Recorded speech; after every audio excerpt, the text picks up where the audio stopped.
الحمد لله والصلاة والسلام على رسول الله صلى الله عليه وعلى آله وأصحابه وسلم تسليما كثيرا. بعد السلام عليكم ورحمة الله وبركاته. أبورغانا مواسوزة متيا بارك الله فيكم. الله باكوم يا ربي جيب على جنة سوى الله سبحانه وتعالى كريزيبيا في نبيا موي tugenda kwanukula ebibuuzo wano bye tulinawo naye nga ekisokera ddala mbasaba badduba Allah subhanahu wa ta'ala buli omu bw'abeera nga alajanira Allah azza wa jalla teyeerabira kusabira busiraamu n'abasiraamu,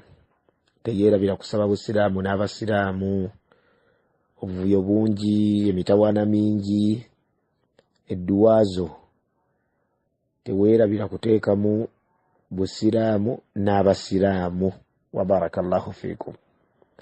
Naam, ono mwannyinaffe bamuyita Maryam abuuza nti bano babadde bafumbo naye nga bakafiiri oluvannyuma lwa Allah subhanahu wa ta'ala okubawa ennuuru ne basiramuka, abaffe baddemu bawoowebwe okuwanukula. wa billahi tawfiiqi barakallahu fiikum nti abantu ab'ekika ekyo bwe babeera nga beefuna mu mateeka gaabwe eri gye bava, nga beefuna mu mateeka gaabwe eri gye bava, babawoowera mu kanisa, amakulu babagattira mu kanisa oba kereziya n'ebifaanaganako bwe bityo, amakulu mu mateeka eri nga tebyali bya bwenzi, abantu abo tebaddamu kuwoowebwa. Ate ekyo bwe kyogerwa bwe kityo tekitegeeza nti omu bw'abeera ng'asiramusa omulala n'agaana mbwe ekyo kye tugamba nedda. Omu bw'asiramuka omulala n'agaana khalaas ebyobufumbo bibeera bikomyawo, okiwulidde, era takkirizibwa kubeera n'oli agaanye okusiramuka mu ngeri endala. Era tekitegeeza nti ate ne bano abashiriku abakola ebintu byabwe mu ngeri ya shiriki, okiwulidde, oba abeefunira mu bwenzi beeronda kkubo, nti ate nabo tubategeeza abo tebaliimu, bali bokka ab'amateeka ageeri mbakafiiri ge baali babala nti geego be bakkirizibwa okubeera nti bagenda mu maaso n'obufumbo bwabwe. Wallahu alam. Ono Ummu Maryamu abuuza nti bw'obikira omuntu n'agamba nti inna lillahi wa inna ilayhi raji'un, abaffe ggwe oddamu otya? Mbadde nsaba biizinillah mu kusookera ddala ekigambo kino tukitereeze. Bangi nnyo bakola ensobi mu kuwandiika ne mu kukyogera ne bagamba nti inna lillahi, inna lillahi. Okiwulidde? Ekyo si kituufu. Wabula tugamba nti inna lillahi, kuliko okuwanvuya ku nnuuni. Inna lillahi, mazima ddala ffe tuli ba Allah. Okiwulidde bulungi Mama Alik? Wa inna ilayhi raji'un, so si wa inna ilayhi raji'un, wa inna ilayhi raji'un. Era mazima ddala ffe gyali gye tugenda okuddizibwa, okiwulidde, gye tugenda okudda. Kati tukitereeze mu mbeera efaanaganako bwetyo. Amma ekibuuzo kya mwannyinaffe kyabuuzizza, omuntu singa omubikira n'agamba nti inna lillahi wa inna ilayhi raji'un, abaffe gwe omuddamu otya? Bw'abeera sahibul musiba, okiwulidde, omugamba nti inna lillahi ma akhadha, kati ekyo kyekiriko, kati ekyo kyekitaliko kuwanvuya. Inna lillahi ma akhadha, kati naawe abadde agamba nti ate inna lillahi ma akhadha, eyo nsobi. Wabula ekituufu ku bino bye twogera kati, inna lillahi ma akhadha, mazima ddala kya Allah ekikyabeera atutte, walahu ma a'ta, ate era kyabeera agabye, era kibeera kivudde wuwe, kibeera kikye. wa kulli shay'in indahu bi ajalin musamma, buli kimu kyonna kirina enkomerero yaakyo, ajaali yaakyo emanyiddwa Allah subhanahu wa ta'ala gye yateekateeka. Kati muno n'omugamba nti faltasbir, gumiikiriza, walitahtasib, ofune empeera maaso ga Allah subhanahu wa ta'ala. Bw'abeera mukyalo ogamba nti faltasbiri, munnaye gumiikiriza, walitahtasibi, ofune empeera maaso ga Allah tabaraka wa ta'ala.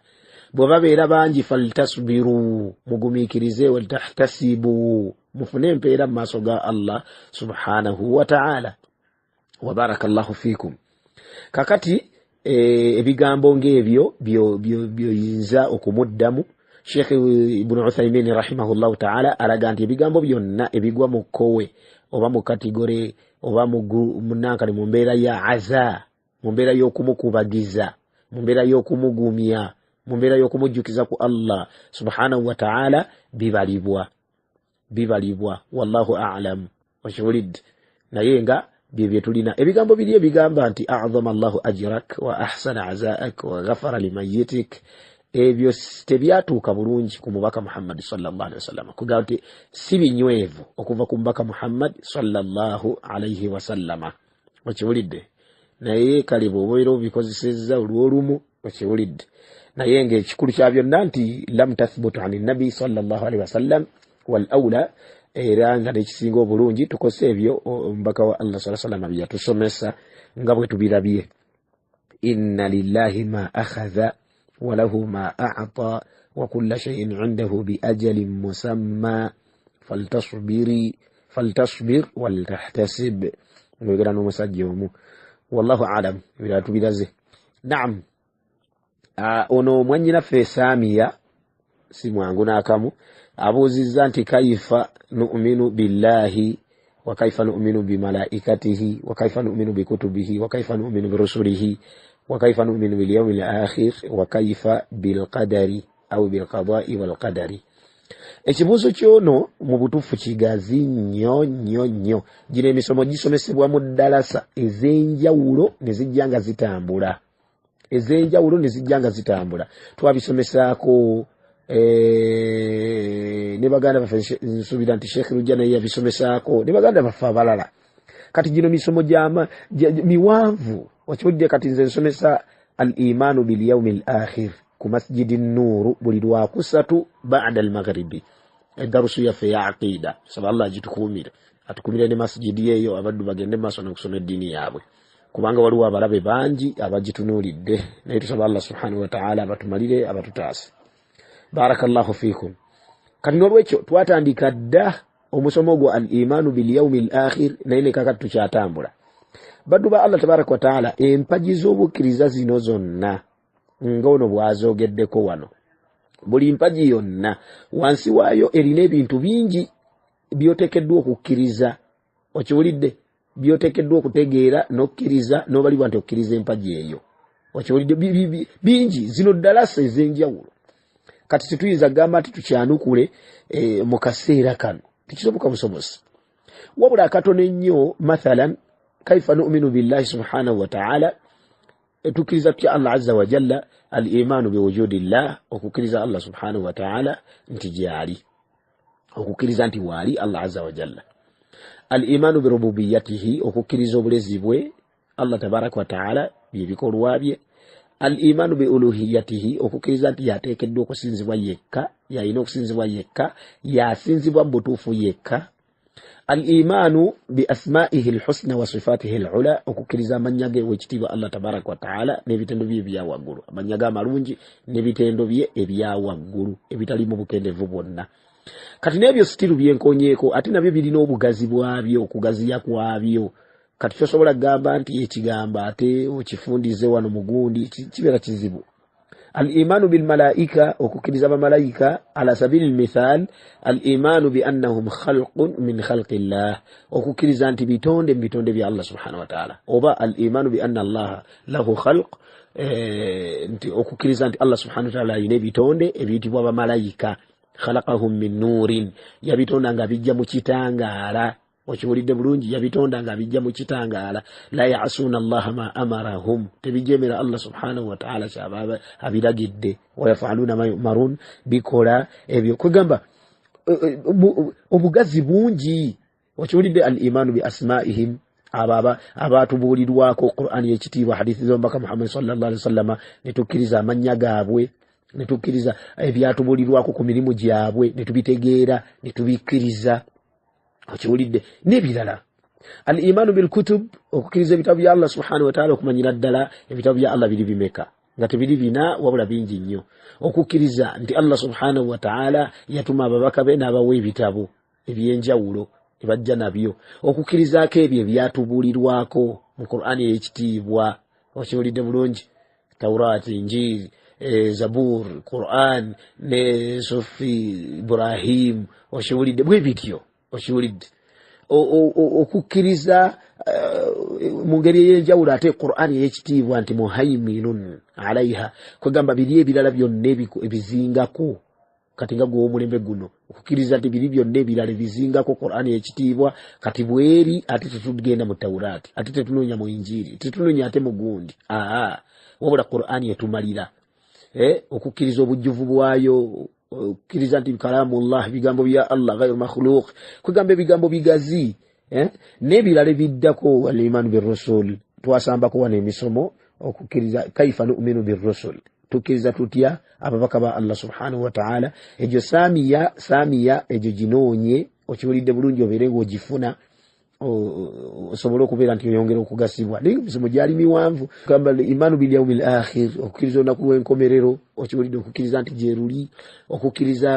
ba'du asma'ihi amagamu ku mannya gaalwo amanya galo mayitirivu nnyo gatuuka ne mu kinaana naye n'okkirizaako agamu okiwulidde g'otegedde ge bakubuuliddeko okukkiriza ebimu ku bitendo by'amannya ago okubitegeera n'okubikkiriza ebimu ku bitendo by'amannya ago okukkiriza okufa nako kuli wansi wa kukkiriza lunaku lwa nkomerero kabuli biki ebigenda okubaayo okiwulidde fitnatul qabr adhabul qabr naimul qabr ebyo okiwulidde bikemo biri mu ntaana nga bye bibuuzo ebibonerezo by'entaana byengera by'entaana okukkiriza al-ba'ath okuzuukira kwa Allah okuzuukira Allah kwagenda okuzuukiza ebitonde okukkiriza al-hashr okunganya abaddu al-mizan kugamba wansi w'ebintu bannange waliwo ebintu bingi al-imanu bil qadar okiwulidde bil qada wal qadar kiriza okukkira kwa Allah subhanahu wa ta'ala n'omanya maratib al-qadar steps za qadari okiwulidde al-kitab al-mashi'a al-khalq kugamba bwe bityo ekirala al-irada okiwulidde kugamba bwe bityo no kugamba kufunza wano kiwanvuwa wallahu a'lam ekyo tukatukomyawo ekibuuzo ekirala ono munnaffe Sumaya Idris abuuza nti mukwano gwange agenda kwanjula naye budget eriko ebintu ebya haramu Obusiraamu bye butakkiriza okiwulidde tumugambyeko naga nti nkituufu nkimanyi naye kasita lwalumu maama we mbu tabiwagira ati taata we yabyagala okiwulidde agamba nti maama we mukwano nnyo gwa maama wooli kati n'olwekyo kwegamba agamba nti tuteeseteese okubeera nti tumuyambako ng'omukwano okiwulidde emitwalo 5 naki kati abuuza ekyo kiramulwa kitya bannange embaga zaffe ze tubeera tukola twegendereza okulaba nti tetukola haramu tetuteekamu haramu beera musiraamu Allah yatugamba subhanahu wa ta'ala nti ya ayyuhalladhina amanu udkhulu fi silmi kaffa abange mwabakkiriza muyingire mu busiraamu mu buggweremu beera musiraamu mu kwanjula beera musiraamu mu kutambula beera musiraamu mu kulya beera musiraamu mu neeyisa beera musiraamu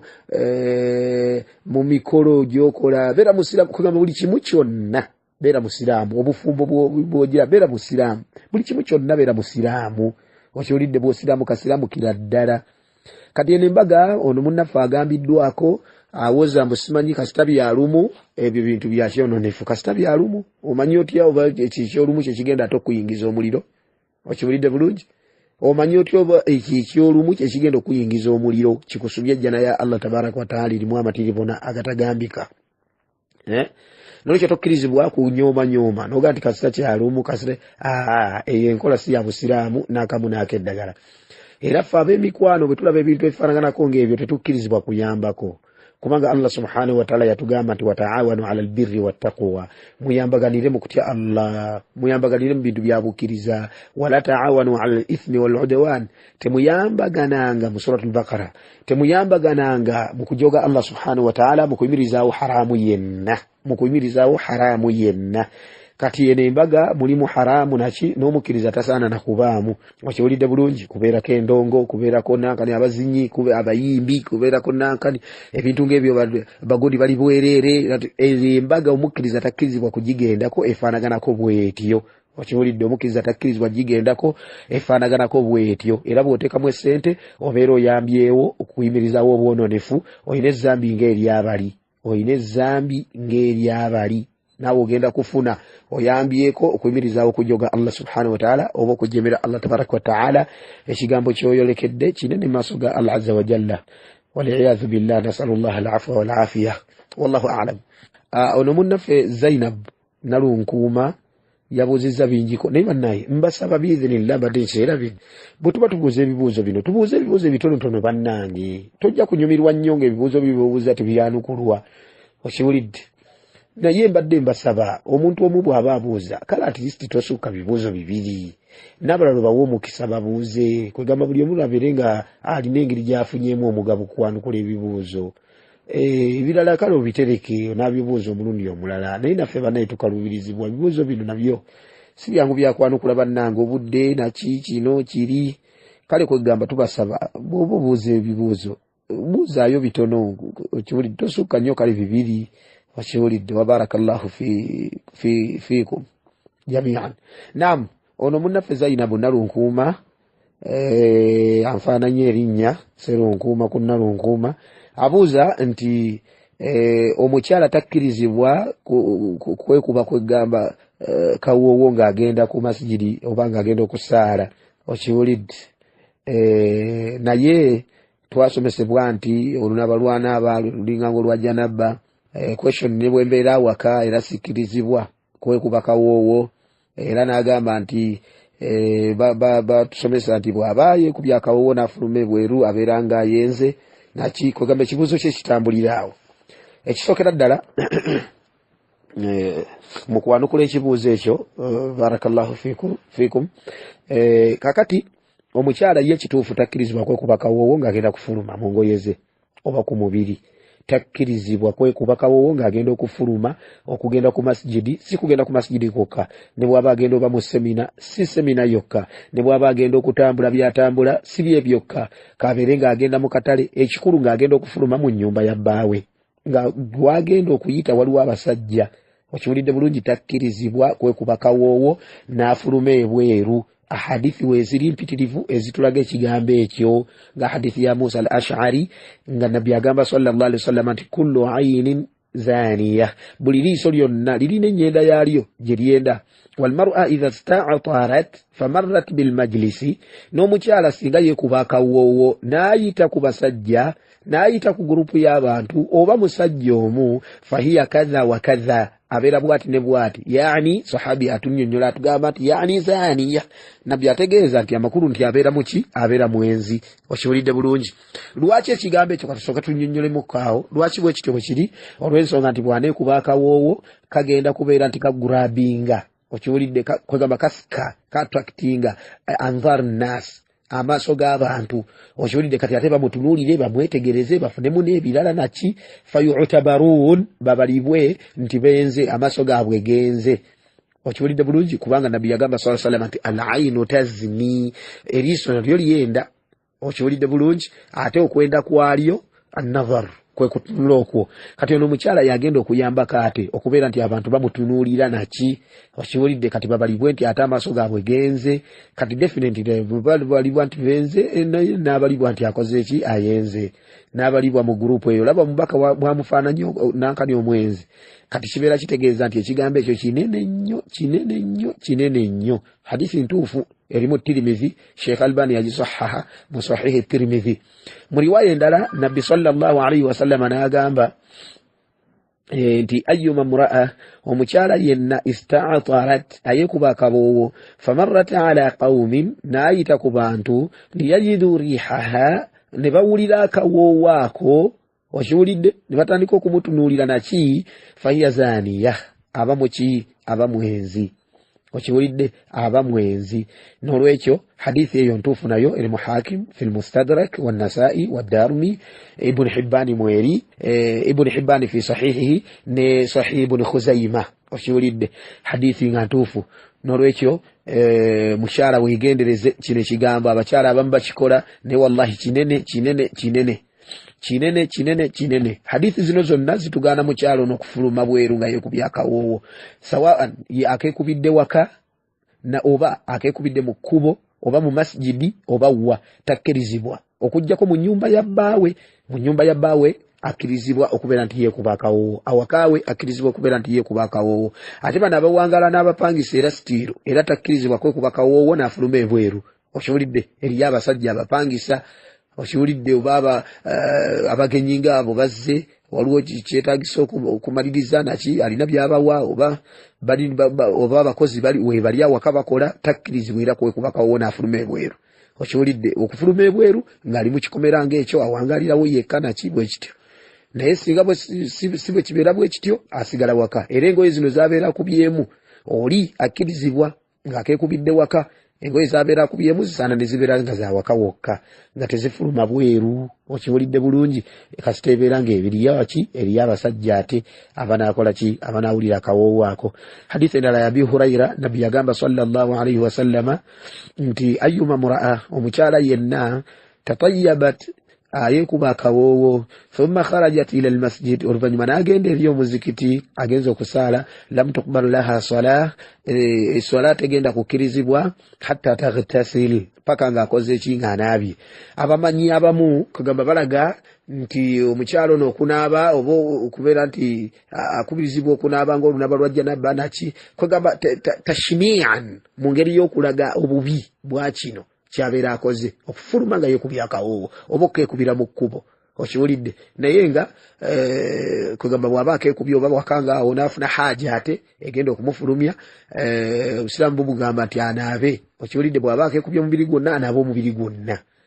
omubiri gwonna bw'aba abadde akeesize nga ku mikono ng'okwo anaabe kwegamba athar tib kwegamba obuufu bw'obuwoowo bubeere nga bumuvaako anaabe emikono egyo naki abwejjeko alyoke afulume ng'afunye haja ey'okufuluma okiwulidde hadithi ntuufu ibn Majah mweri ate nga Sheikh Albani yagisahaha fi sahihi al-Jami' في صحيح ماذا الجامع حديث لا أبي هريرة جتبت سيمبيايو كمسألة نبي أجاب صلى الله عليه وسلم أنت لا تمنعوا إيماء الله مساجد الله تمغانا غبزانا الله سبحانه وتعالى لا تمنعوا إيماء الله مساجد الله تمغانا غبزانا الله سبحانه وتعالى بذكر جاء الله تبارك وتعالى ناغامت وليخرجنا تفيلات oshulidde bafulume bweru ngabachi kwegamba tafilatin yani kwegamba waliyakhrujna tafilatin yani tarikatin litib bafulume bweru nga kwegamba so buwowo amakulu nga tebekubye buwowo oshulidde kama fi nihaya النهاية في غريب الحديث والأثر من يتبع ابن أثير رحمه الله تعالى kakati hadithe yonayo ntuufu nabbi abagambye nti bafulume bweru naye nga tebekubye buwoowo beewala obuwoowo okiwulidde bwe babeera nga bagenda okukola ki okugenda ku mizikiti kuba bakkirizibwa naye nga jjukira nti eswala y'omukyala gyasalidde eka yesinga obulungi kati eno hadithi yerimu Ahmad ibn Hibban Sheikh Albani yagisahaha fi ta'liqat al-Hisan okiwulidde oba al-Hassan barakallahu fikum kakati ekyo tukakikomyawo nakyo biidhnillah ekibuzo ekirala barakallahu fikum kigamba nti ono munaffe yabuuziza nti omulembe guno gwali mulongoofu nnyo gye gwatandikira era nga wasinga kati Mahadi bw'anatuuka okujja yakonyeko ti Imamu Mahadi bw'anajja ne tukatyamuko kubanga abashiya besiba nnyo okugunankani gwe bayita imaamu okiwulidde Mahadi waabwe oli ow'ekikwangala naye katugendere mu layini ey'okubeera nti yona abuuza ku Mahadi omutuufu nga omubaka bwe yamutubulirako sallallahu alayhi wasallam tusaba Allah subhanahu wa ta'ala abashiya abafeeteze bonna era kwegamba bakalubiriza embeera buli kimu naki ate abalungamye n'okubalungamya badde ku manhaji entuufu okiwulidde badde ku manhaji entuufu bana babalwanirira Allah subhanahu wa ta'ala abatumalire babalwanirira ku medias kuki ngono omusajja ayitiridde ennaku zino okuvumirira obusiraamu n'okukakanya obusiraamu n'abasiraamu okiwulidde olw'okuba mu Shia abuzaabuza abaddu ba Allah subhanahu wa ta'ala nti ensi yokka ey'obusiraamu ye Iran twabagamba dda mu Shia naye nga temukkiriza abamu okiwulidde kati tukuya agenda agibikkako okiwulidde kati tukuya agenda agibikkako agenda ajjayo enjala bunankani tusaba Allah mutukwatireko okiwulidde kati agamba nti Mahdi bw'anajja ku mulembe kwegamba akowula abaddu ba Allah bangi bajja kusiramuka bangi bajja kutereera naye abuuza nti omulembe gwaffe guno ate ya Rabbi si gwe gusinga obubi abantu nga boonoona nnyo ashiwulidde ate waliwo ekirala ekigambibwa nti ate omulembe ku nkomerero weenaatuukira abantu abasinga obubi bajja okusangibwawo kwegamba kibuuzo yakyetoolodde nnyo ne kibeera nga tekitegereka bulungi si kyayagala naye ali muhimu nti tekiriko kubuusabuusa omulembe gwa Nabbi sallallahu alaihi wasallam oba kwegamba generation ya Nabbi sallallahu alaihi wasallam gye wangaaliramu yesinga obulungi y'abasahaba nga Nabbi bwe yatugamba sallallahu alaihi wasallam ti khairu nnaasi qaruni abantu abasinga obulungi generation gye mpangadde nayo thumma alladhina yalunahum oluvannyuma battabi'ina thumma alladhina yalunahum oluvannyuma ba atba'a tabi'ina okiwulidde kakati ate Nabbi sallallahu alaihi wasallam atulaga era mu ngeri y'emu nti tewali mulembe gwonna gujja okujjako nga waladhi ba'dahu asharru minhu ng'oguddako ate gwe gubeera gusinga obubi kwegamba ensi egenda eyongera okukola ki okwonooneka ya Rabbi tusaba Allah subhanahu wa ta'ala tutaase kiri kyeyakonyeeko ekyenkomerero la shakka nti Nabbi yatugamba sallallahu alaihi wasallam nti la taqumu saa kiyama tekijja kuyimirirawo okujjako ng'abantu abalibeerawo kwegamba kigenda kuyimirirawo mu bantu ashiraru nnaasi abasinga obubi okiwulidde abantu ddiini baagivaako dda abantu bali mu gasiya atagambika okamala obukamazi kati kituufu Allah subhanahu wa ta'ala ajja kukkiriza Mahdi ajje Nabbi sallallahu gwe yayogerako naga nti abdun salih omuddo omulongoofu ajja kujjawo ajja kuteekawo omusolo ajja kulwanyisa abagundi abakaafu nga takkiriza sharia yonna okujjako ya Nabbi waffe Muhammad sallallahu alaihi wasallam akole da'wa ukiwulidde jihadi zirwanibwe naki definitely abantu bangi bajja kukkiriza yagenda okugira kwegamba gwe bityo barakallahu fikum Isa jje ake wakiwulidde bulungi mu kiseera kya Mahdi oyo wakiwulidde Mahdi ali basaaza agenda kusaaza abasiraamu alabe Isa tonyolokokamu engeri ya omukka w'amazzi yagala omuwa kwegamba biwanvu barakallahu fikum naye nga almuhimu nti tekiriko kubuusabuusa nti omulembe gwa wakati gino emirembe gye tuwangaalirako mibi n'emirala gikyajja emibi okiwulidde ye bw'anajja Mahdi ajja kukola da'wa naki bangi babajja omukkiriza kati ebyo biwanvu nabyo misomo naye Sheikh Ahmad al-Lujabi bisomesaako tulivayizinge ku misomo gye biidhnillahi tabaraka wa taala ekyo nakyo katukikomyawo agamba nti imaamu waffe alabika ndoza y'omu imaamu waffe mu Egypt enkola eriwo nti omuntu bw'afiirwa agendayo n'amubikira n'amutegeeza nti wayenfiiriddwa naki kati imaamu najja mu muzikiti ne balomba waawe edduwa okiwulidde yenkola buli omu bw'agira bw'ati ng'agende wa imaamu amutegeeza naki nga balombawo edduwa ng'amina zikwatirira okiwulidde eyenkola minal bidai bw'ebeera nga ddala bwetyo bw'eri nga bw'ogamba ti imaamu bamutegeeza najja mu muzikiti ne balomba edduwa amina ne zibeera nga amina eyenkola minal bidai yemu ku nkola enzuule ekyo si kituufu okiwulidde okutegeeza obutegeeza abaddu ba Allah tabaraka wa taala nti munaffe afunye omuswiba afiiriddwa kitaawe munaffe afunye omuswiba afiiriddwa kwegamba ekyo tekiina mutawaana biidhnillah naye okubeera nti buli kiseera tugifuula enkola nti buli afiiriddwa agendayo n'amutegeeza ne badda muzikiti ne balomba edduwa ekyo la yajuuzu bagende basaalira omufu okiwulidde mu kusaalira omufu tumulomberamu edduwa okujjako ategeezebwa kubeera nti yasabira muganda waffe oli ekyo tekiina mutawaana okiwulidde bulungi buli omu nga ye okiwulidde nti ya Rabbi Allah musaasira musonyiwe byamusobako naki ekyo tekiina tabbu biidhnillahi tabaraka wa taala naye ne du'a aljamaa'i eyajjama ekyo mu muzikiti abantu bwe bamiinisa naki ekyo minal bidai tetukola bwe tutyo wallahu alam ekibuuzo ekisembayo onaabuuza salatul istikhara esaalibwa etya era esaalibwa era esaalibwa ddi kugamba ebintu ng'ebyo salatul istikhara nayo musomo mulamba okiwulidde raka bbiri weebuuza ku Allah subhanahu wa ta'ala okiwulidde esaalibwa ddi ekiseera kyonna kyofunyeemu waasiwaasi ku byoyagala okukola ki ku byoyagala okukola ebibiri bikusobedde okiwulidde oba olina abakyala babiri oweekaani n'akusingira obulungi emmotoka bbiri bazikulaze olabyenga ennungi zombi kati bikusobedde ya Rabbi ogenda kugulako ebiwa naki ne weebuuza ku Allamul Ghuyub omuyitirivu w'okumanya ebyekwese salala akabbiri edduwa eri mugimanyi bulungi ne mu Hisnul Muslim nsubira mweri bashekhe rujja batuyambako kitabe kyera ne mu nzivuunula eziriwo ne bakivuunula weekiri okiwulidde oba wakifunako osobola okukyeyambisaako okikozesaako nekikuyambako biidhinillahi tabaraka wataala esaalibwawa woyagadde wogisaalira okiwulidde woyagadde wogisaalira naye ngaeswala za sunna ezisinga obulungi zibeeraka wabarakallahu fikum kyentegeezaamu nti oyinza ogisaalira mu masijidi oyinza ogisaalira awaka naye nkulaze nti eswala za sunna ezisinga obulungi nga nabbi we yatulaga sallallahu alaihi wasallama zezeeka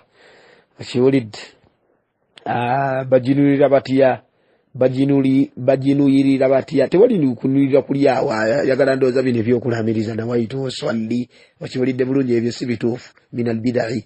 obumalirivu bubeera mu kifuba n'otegeera nti ngenda kusala eswala bweti okiwulidde obwo obumalirivu obwo bwolina ofunye ne wuzu ogende ku musaala obwo obumalirivu determination era bwebwo niya okiwulidde bulungi era bwebwo nga bulijjo bw'okozesa ku swala so si kulaamiriza nakulombojja bino ebigambo ebirombojjebwa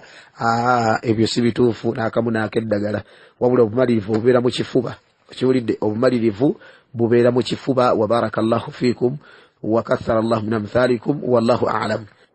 Ono munaffe abuuza nti bwe mba nga nsaalira ku muzikiti nga bayimaamu bannabid'a abaffe eswala ejjama nzivaako ejjuma nzivaako mu ntangazeemu awo yabadde mukyala okuwanukula wabillahi tawfiiqi barakallahu fiikum nti ekisokera ddala omubaka yatulaga sallallahu alaihi wasallama nti eswala y'omukyala gy'asaalidde awaka yesinga obulungi bwe yatugamba nti la tamna'u ima allah masajid allah temugaananga abazaana ba allah subhanahu wa ta'ala emizikiti gya allah oba okujja emizikiti gya allah tabaraka wa ta'ala baagala okusaala oba waliyo ddala sanaki naye omubaka natulaga nti wabuyutuhunna khairun lahunna ennyumba zaabwe abakyala babakkiriza ze zisinga obulungi kati engeri gy'oli mukyala okumenyeka ne bannabid'a okiwulidde bulungi ekisinga obulungi saalira awaka biidhinillahi tabaraka wa ta'ala kubanga era yeswalayo esinga obulungi wabula bwe kibeera ku musajja kyetaaga ne tubeera nga tutunuulira bid'a ki bano ze bakola okiwulidde kubanga mu butuufu ne bid'a nazo ziteekulwamu ngamba mu bunene so si biri ebya bid'a hasana bitwamaze okulaga bid'a sayyi'a nti ebyo bikyamu si biri ebya bid'a nti eteekulwamu emiteeko etaano wajiba mustahaba sunna simanyi bikyaa okiwulidde kafankunaali oyo si byatutegeeza wabula bid'a nazo zisiŋŋana okiwulidde zisiŋŋana amaanyi kyentegeeza waliwo almukaffira bid'a ezikaafuwaza ne wabeerawo ne almufassiqa bid'a ezoonoona omuntu kwegamba eziteeka omuntu mu kategori y'aboononefu bwe zibeera almukaffira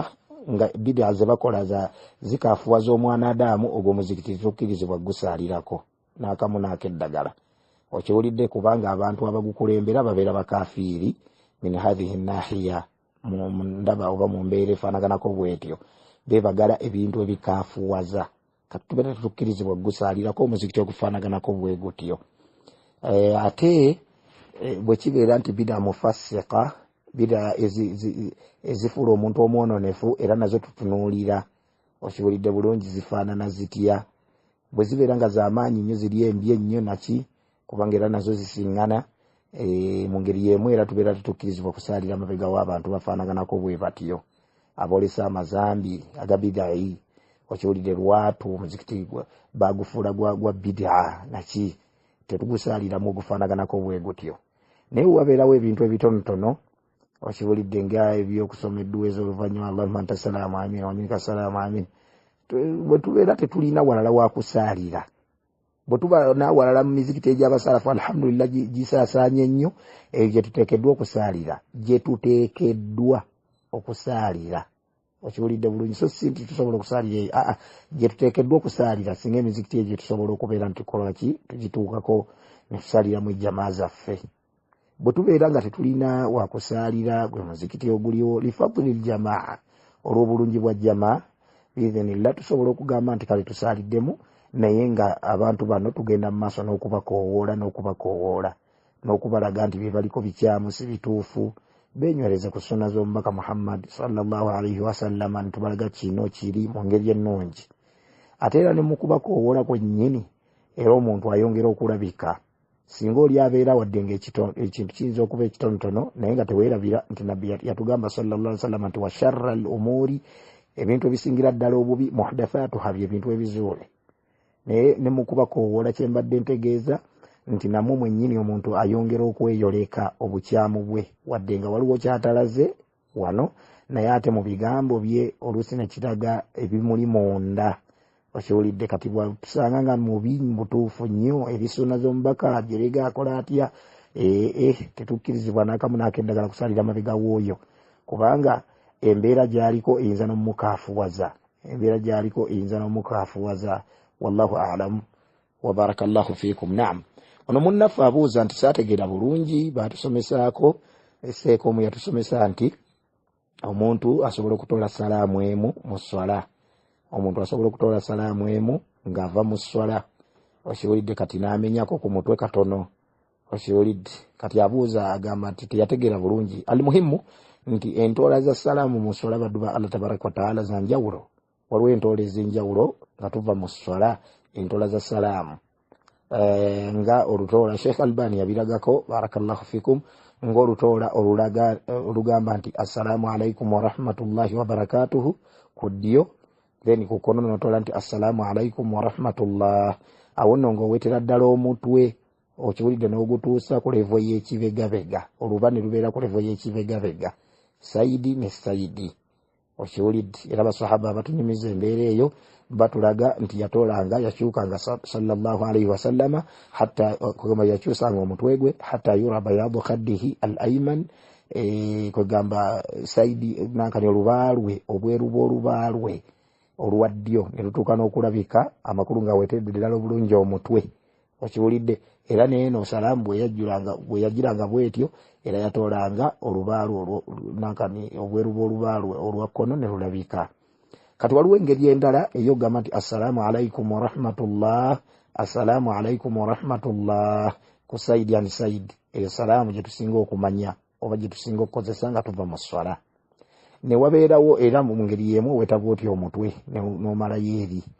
ne wabeerawo okugamba ku ddyo nti assalaamu alaikum wa rahmatullah n'oweta bulungi omutwe nga bwe tuzze tugunnyonnyola ate ku saidi ya kkono n'ogamba nti assalaamu alaikum n'okomaawo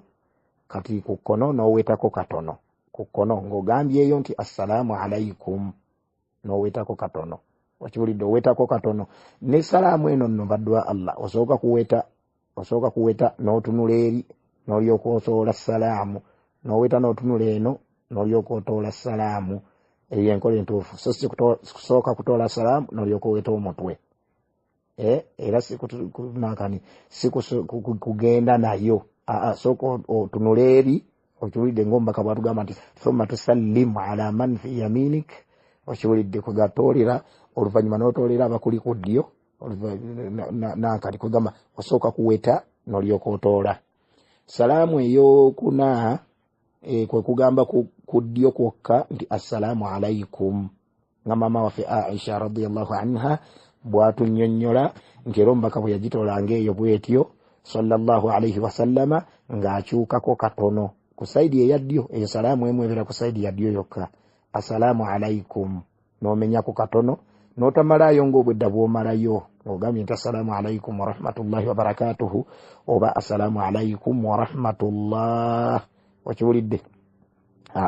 wano omenyako katono assalaamu alaikum tomalaayo ng'obwedda bwe tunnyonnyola wa barakallahu fiikum salaamu ezo ntuufu biidhnillahi tabaraka wa taala. Kakati kibeera kya buvunaanyizibwa nnyo buli wootegeera nti omubaka yakola valayate mu sunna gye yakola kibeera kya buvunaanyizibwa nnyo okubeera nti naawe bw'otyo bw'okola mu ngeri y'okugoberera obulungi omubaka Muhammad sallallahu alaihi wasallama. Bw'otegeera nti ekintu kirimu ebintu eby'enjawulo kibeera kirungi naawe n'okola oluusi n'okola ku kino oluusi n'okola ku kiri oluusi n'okola ku kino olw'okubanga omubaka sallallahu alaihi wasallama naye bw'atyo bw'aba yakolanga. Wallahu a'lam. بدو بقى الله سبحانه وتعالى وزاتكما بإذن الله. سبحانك اللهم بحمدك أشهد أن لا إله إلا أنت أستغفرك وأتوب إليك. السلام عليكم.